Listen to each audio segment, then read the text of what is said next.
Hello दोस्तों, शिशोदय academy के YouTube channel पे आपका स्वागत है।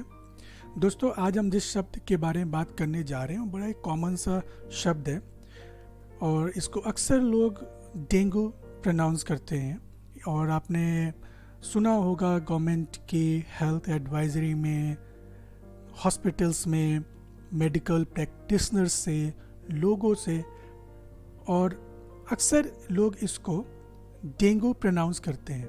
पर क्या ये इस शब्द का सही प्रोनाउंसिएशन है? चलिए देखते हैं। पर इससे पहले अगर आपने हमारे चैनल को सब्सक्राइब नहीं किया है तो प्लीज़ सब्सक्राइब कर लें और बेल आइकन को दबाना नहीं भूलिएगा। हेलो दोस्तों, मैं राहुल, पहचाना? आज मेरा दोस्त राज नहीं आया है। लोग कह रहे हैं वो बीमार हो गया है। कह रहे हैं लोग कि उसको डेंगू हो गया है। डेंगू, क्या ये इस शब्द का सही प्रोनाउंसिएशन है? नहीं, इस शब्द का सही प्रोनाउंसिएशन है डेंगी। इसका सही प्रोनाउंसिएशन है डेंगी। डेंगी। अगर डेंगू इस शब्द का सही प्रोनाउंसिएशन नहीं है तो ये आया कहाँ से? ये इसकी ओरिजिन कहाँ से होगी? एक्चुअली डेंगू जो प्रोनाउंसिएशन है वो 3 पार्ट्स में किया जाता है। पहला पार्ट है डेन, दूसरा ग एंड ऊ, तीनों मिलके हो जाते हैं डेंगू। अब देखें, डेन ये जो प्रोनाउंसिएशन है वो DEN जो लेटर्स का क्लस्टर है इसके प्रोनाउंसिएशन से लिया गया। जैसे यहाँ पे den, dentist, density, denim and dent, इन सभी वर्ड्स में DEN कॉमन है और इसका जो प्रोनाउंसिएशन है वो है डेन। तो यहाँ से हमने ले लिया डेन। अब ये जो प्रोनाउंसिएशन है जिसको हम अक्सर ग प्रोनाउंस कर देते हैं वो हमने कुछ इंग्लिश के कॉमन वर्ड से जहाँ पे जी जो उसकी स्पेलिंग में एक लेटर के रूप में है वहाँ से हमने ले लिया, like go, give, get, grow.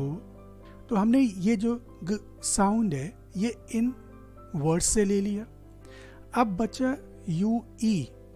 जो UE लेटर से क्लस्टर है वो अक्सर आपको कई कॉमन वर्ड्स हैं इंग्लिश के जिसके एंड में मिल जाएगा। जैसे यहाँ पे वर्ड है argue, rescue, value, issue and statue. तो ये UE का जो साउंड है ऊ वो हमने यहाँ से ले लिया।